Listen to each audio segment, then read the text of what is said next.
Alrighty, hey now. Are you having trouble sleeping at night these days? Do you find yourself just a teensy weensy little bit anxious? Are you having concerns about funny looking men with bad haircuts in North Korea? Are you having concerns about funny looking old white men with even worse toupees in the United States? Are you concerned that all this work you've been doing to pay off your student loan and or keep up with your mortgage has been for naught, when you could have been instead spending this money on your big last woohoo cruise around the world, before we fall off the flat edge of it? Are you finding yourself stress eating for 4 people, like into 3 other pant sizes and maybe a whole other zip code if this keeps up? If the answer to any of these things is yes, then you're in very good company, because I have been going through the same thing. So we're going to make this the quick and dirty survival guide for the eclipse as we are dealing with it, and some pointers to kind of keep perspective on what exactly we are up against. So in case you haven't noticed, we have already felt the first eclipse, which was at the beginning of the month in Leo, and boy, what a doozy that has been, right? And now, of course, we've got the mega eclipse at the end of the month at 28 Leo, which, between the news making us feel like any day now we could end up in World War III, and and astrology, which kind of gets us all, worked up, because we're guessing at this point. We kind of know what these things mean, but we don't really know how they'll play out, so it just builds our anxiety even more. And geez Louise, like, how much more food can I possibly eat? I'm going to explode, right? Okay. So here's what I would like you to understand. We need to put these things in perspective. So what we're going to do is we're going to take this eclipse and we're going to look at what these eclipse patterns mean in the broad sense, right? So we can put it in perspective, what its job is. And then we're going to turn the microscope around, or the telescope around, and we're going to bring this back to us individually, personally. Like, what is this about for us personally, and how do we make this work for us so that we can actually get some rest at night and keep our sanity? So the first thing you got to understand with eclipses affect masses of people, nations, civilizations, cultures, entire groups of people. Eclipses affect because eclipses are about mass consciousness. So right now, one of the things that may be hard to see is that we are in such an exciting time. And it's not just the US. Everybody else across the globe has been getting hit with these terms. We're all in the process, as a human race, in the process of turning the ship in this giant ocean of consciousness. And anybody who's ever tried to steer a boat or a ship out in the water can tell you it's not a fast, quick turn. These things take time, and that turning process doesn't look like you're actually getting anywhere, but you're getting somewhere, and the slightest shift will send you off in a completely different trajectory. So it may not look like much while we're doing it, but the shift and the turn that we are doing with this ship of human cargo on this planet, that is a huge, huge thing. So we are in it to win it, honey. In it to win it.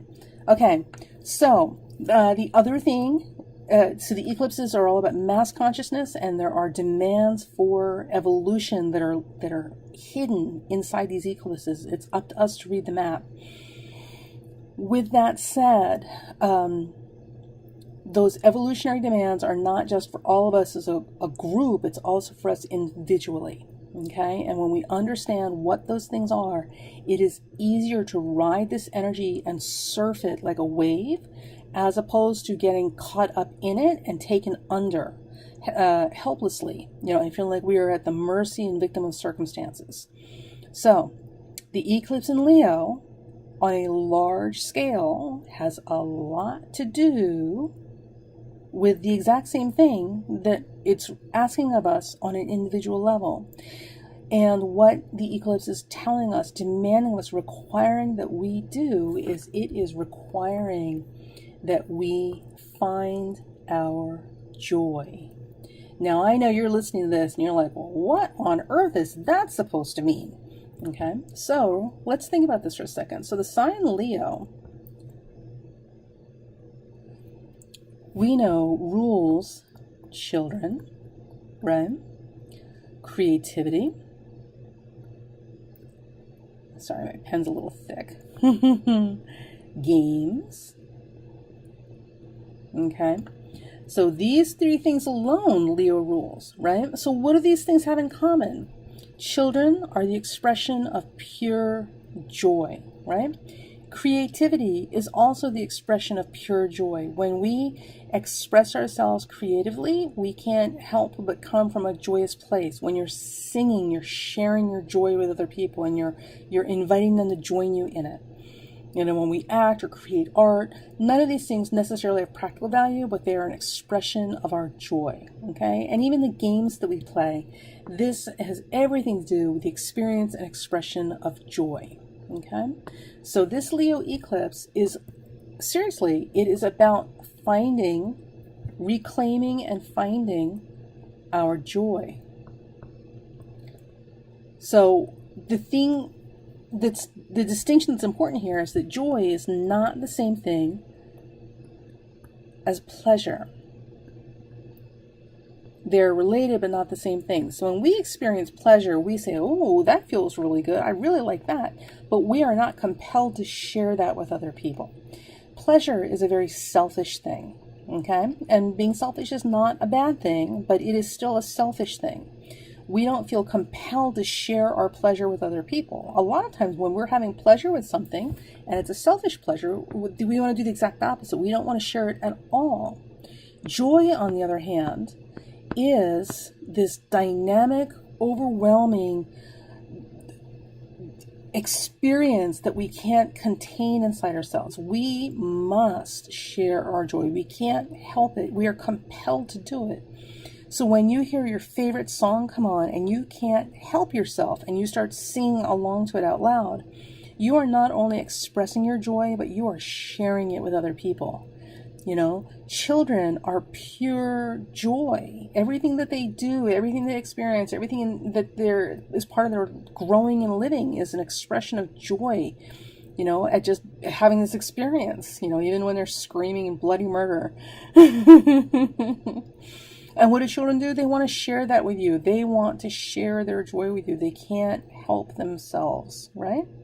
And even creative expression, art, music, dance, all of these things, when you're filled with joy, you want to express that and share it with other people because that magnifies the joy that we are experiencing. So this Leo eclipse is literally about finding and reclaiming and embracing our joy. And the reason this is important is because joy is the thing that will keep our sanity and will sustain us in the worst of times and the darkest of nights. It is having one tiny source of joy that will keep your spirit alive and able to withstand the worst of storms. The other part of joy is that when you are in your joy, when you're experiencing your joy, when you're sharing your joy with other people, you're also inviting them to elevate up to that experience with you. It's contagious.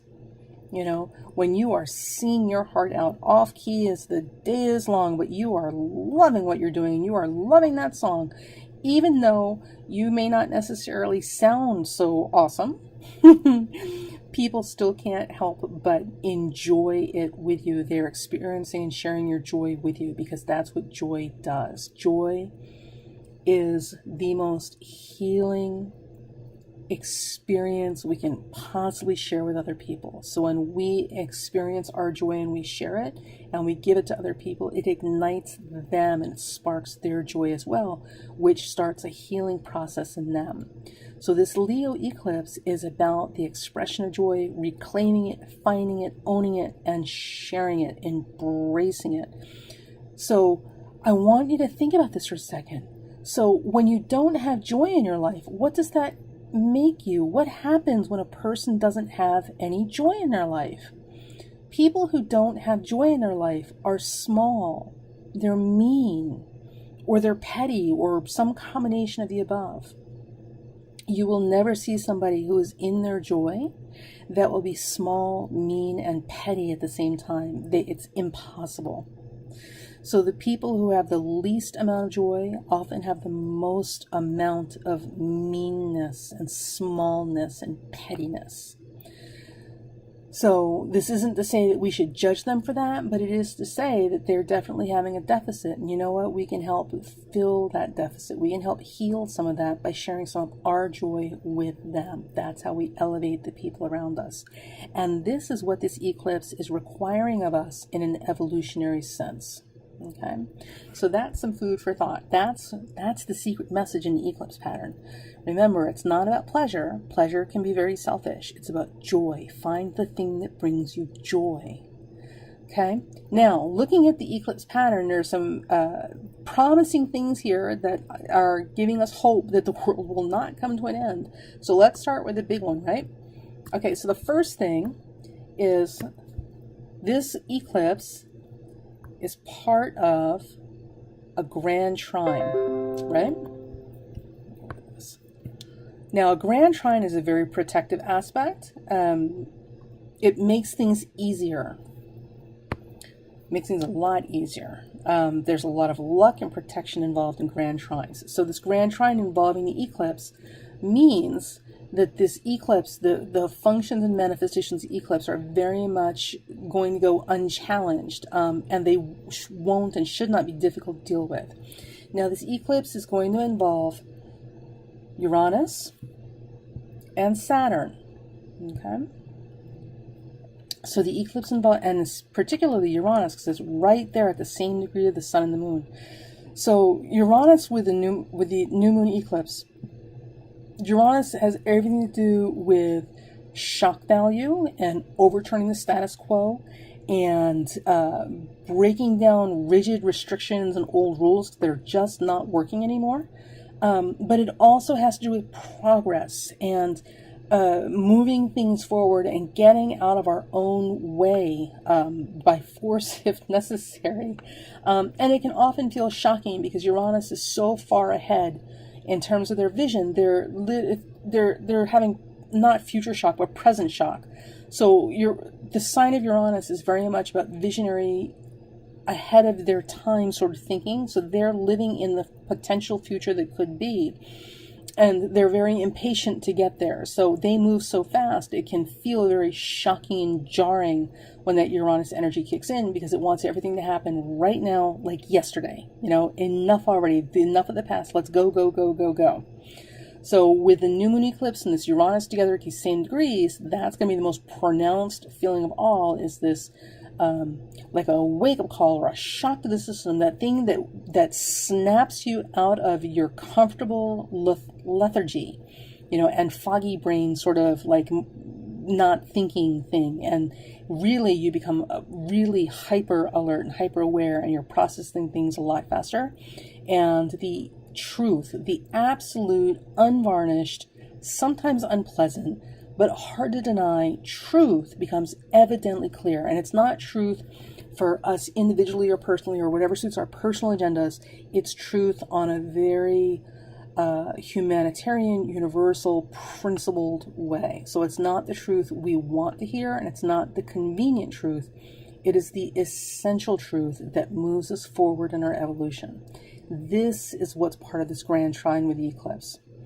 We also have Saturn involved with this eclipse. Oh, come back here.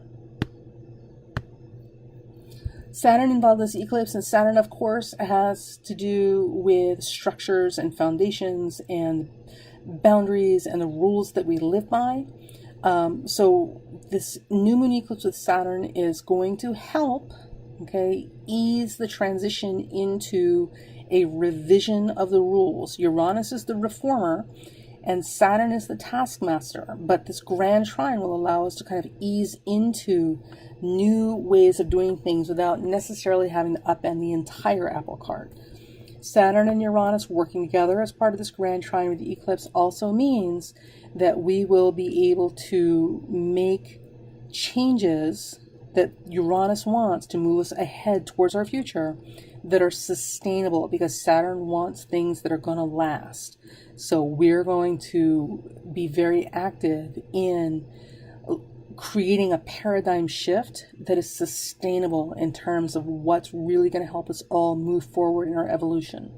And our personal lives, what this could also be felt as are the same things, like kind of examining the rules that we've been living by in our life and how we've been denying ourselves the opportunity for joy and more of it, okay? And how we can create and craft a completely different future for ourselves. You know, how can we change our perception so that it's broader and there's more vision involved in what we see as possible for ourselves? Okay, because it's not about having a comfortable place to curl up and spend the next 30 years dying.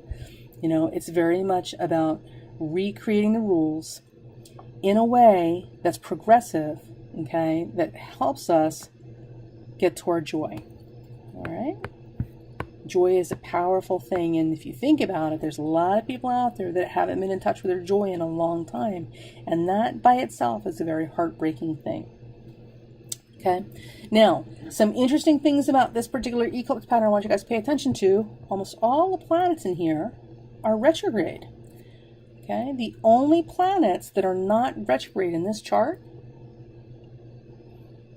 are Venus, Mars, and Jupiter. We don't count the sun and the moon because they never go retrograde, right? So all of our outer planets, okay, are retrograde. And the one planet that has to do with perception and thought processes and getting it right, it's also retrograde. The only ones that are not retrograde are Venus, Mars, and Jupiter. So when we look at this, you know, the question becomes, well, okay, that's nice, but what on earth do we do with that information, right? Well, here's the thing. When we look at this, one of the things that this tells us is what can we do? How can we work with this in a way that's going to make things easier for ourselves, right? So all of these planets, especially the outer planets, being retrograde, anytime a planet is retrograde, it has to do with turning within,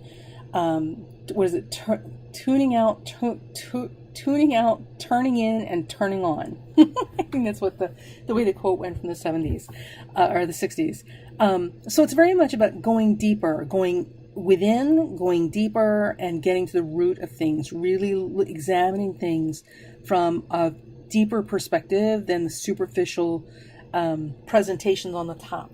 Okay, and that's why retrogrades are typically very difficult for people, because we like moving forward. We don't like having to go back and digging through our closets and our drawers. We've been there. We know it's in there. We don't want to have to dig it up again. But these are necessary things. The outer planets all have to do with mass consciousness and our principles and all of our high-minded, big idea stuff. The one personal planet that is retrograde is Mercury, and Mercury retrograde always gives us an opportunity to reevaluate, reconsider. How can we go back and check for flaws and hiccups in the system and do it better this time? How can we make this right? So your Mercury retrograde here gives us an awesome opportunity to check the, design for flaws, and shore up the system so that we can make it better, more efficient. Lovely Virgo word, efficient. Okay, but now let's get back to this Venus, Mars, and Jupiter, right? So what do we do with this? Okay, so I've got Venus, Mars, and Jupiter all direct, but what does that mean? So one of the things that we can do that will make this a lot easier is we can incorporate things that are very specific to these three planets more actively in our lives, and that will help make this transition a lot easier, because this eclipse is going to be in effect for months. So anything we can do to make it an easier, smoother transition is a beautiful thing. So Venus, of course, rules relationships, and it rules beauty, and it rules art, and it rules civility, and it rules social graces, and it rules all the things that make life nicer and beautiful and easier to deal with, right? So when we think of Venus, we think of the things that make life nice, okay? So getting involved in anything that's going to make life nicer for ourselves and the people around us, okay, is something that's very favorable at this time and will help smooth out the rough edges of this stuff that we're going to be dealing with while we're going through this, okay? Mars rules the physical body, specifically the muscles, okay, and it rules activity. So getting involved in things that will allow us to have physical activity, some type of physical intercourse with other people, is very highly favored. Getting out and moving those muscles, moving, engaging, these are the things that will help keep our sanity and help move this energy in a way that's non-destructive, okay? And then, of course, we have Jupiter, and Jupiter rules, among the many other things that Jupiter rules. Jupiter rules community, it rules social interchange, it rules pleasure. There's that word again. And it also rules broadening our horizons and opening up our vistas and foreigners and things at a distance and expanding ourselves. So Jupiterian activities, expanding our minds, expanding our horizons, expanding our social contacts, expanding our cultural experiences. All of these things are Jupiter ruled and highly favored in this particular eclipse pattern. So we are looking at art and beauty and civility, things that make life nice, right? We're looking for physical activity. We've got to get out and do something. Do something. And also, we're looking for community. We want to get out and expand our horizons. These are the key words that we want to incorporate more of in our life as we are searching for our joy, okay? So now you might be looking at this and thinking to yourself, well, okay, well, that's all nice using those words, but I'm not completely sure where you're going with this. So some examples, okay, of incorporating this in your life. So things that allow us to have more art or beauty or civility, social graces, things like that. It typically involves making ourselves either more attractive or charming, or putting ourselves in positions where we can engage in the social graces and niceties with other people. Mars, of course, is physical activity. So anything that gets us physically moving is a good thing. So you might find that a book club, where you guys go for walks after your book club would be good. Not everybody's an athlete, so I'm not necessarily saying we should all go out and play rugby. And I'm not sure that rugby actually makes you more attractive after you've lost all your teeth and walked away with your arm in bandages.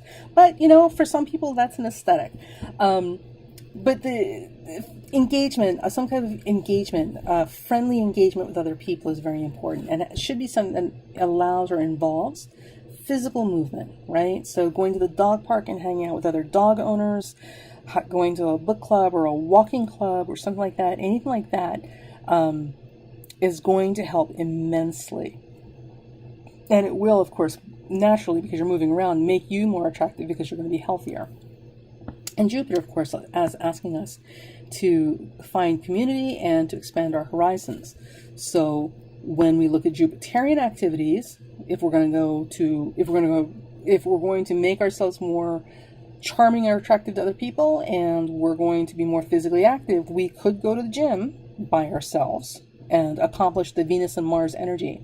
But it would be better if we did that in some way that allowed us to engage with other people at the gym. So maybe getting involved in a group, or like either a group class, or getting involved in some type of event that allows you to train and interact with other people and develop a sense of community that way. Things that allow you to get out of your normal comfort zones and broaden your horizons with other people is the way to go with these energies. So you know your life best, and you'll find that if you really open up to this, the universe will respond by bringing you some outstanding opportunities that you may not have even imagined yet to do exactly those things. So if those opportunities come up, go with it, see where it takes you. You know, you don't necessarily have to have huge expectations that this is going to be everything that you wanted it to be in life, but it's a stepping stone. It's a step in the right direction. It's a use of the energy that will take you somewhere else. So it's like a current in the river. You just kind of gotta go with it, and it'll take you places you weren't even sure existed. They're not always bad. A lot of times they're really, really good. Okay, now some other information about this chart that's interesting that should be kept in mind. And these are background players at this point. So one of the brilliant things that's going on in this chart is we have a grand cross. Now, the grand cross is made up of this Venus-Pluto opposition, okay, and this Jupiter-Uranus opposition, okay. Now, these two oppositions all connect by a square aspect between them. Now, this may or may not mean anything to you, so we're going to kind of get into this real quick, okay? So anytime you see a square aspect,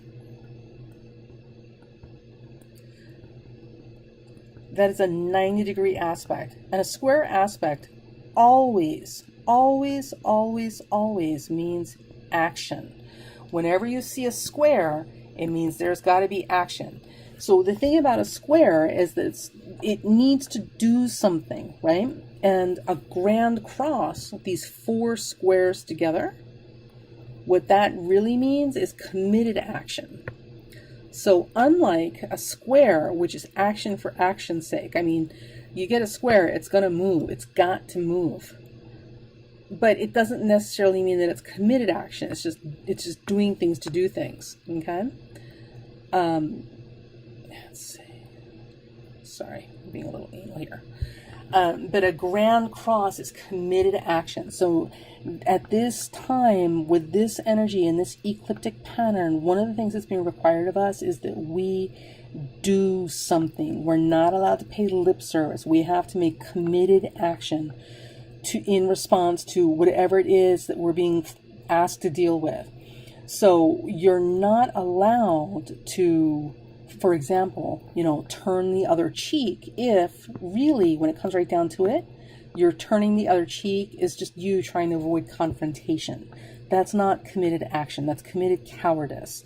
And Leo is not the sign of a coward. Leo is the sign of chivalry and nobility and rising above this stuff, being the bigger person, being the better person. And you don't get to be that if you're operating from a place of cowardice. So you don't get to pay lip service if really you're just doing it to avoid confrontation. Okay. Now, this is not to say that we should all go head first into like a mosh pit, like a bunch of, punk rockers or whatever they were. There are certainly easier ways to get through this. But at the end of the day, what we are being required to do with this eclipse and this energy is to make committed action. We are not allowed to pay ourselves lip service or pay lip service to the people around us, about our principles and our desires and, we're going to do this one. No. You got to do something, and you've got to do it like you mean it. Okay. So you've got to put the full weight of your entire self behind your decisions and do something. So when we take committed action, okay, and we respond with a commitment to do something in response to something, we are blessed and favored, and we are acting in accordance with the evolutionary demand. Obviously, we would prefer that these committed actions be constructive actions, but remember, it must be a committed action nonetheless.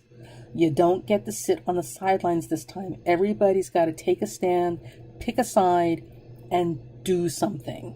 You can do these things constructively or you can do these things destructively, but you have to do something. So there you go. All right. Now, with the sign Leo, again, remember, right now, the big secret evolutionary requirement in this eclipse is for us to find our joy and embrace it, because that is what's going to propel us forward. Okay. The other thing is that we are being required to identify and adopt and express those leonine qualities. And those leonine qualities are being worthy of the crown, being the bigger person, rising above pettiness and vindictiveness and shallowness and all that common pedestrian, small person, small mind stuff. Leo is the sign of noblesse oblige, the noble obligation. Those who have should do for those who can't or have to do without. Leo is the sign of royalty. It is the sign that is about being larger than life, being greater than. Remember, in the sign Leo, the fixed star Regalis, which is the sign, or not the sign, it's the star, it's the fixed star of kings.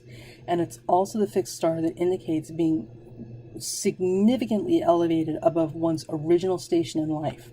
Elevate, to rise above. It's located nowhere else but the sign Leo.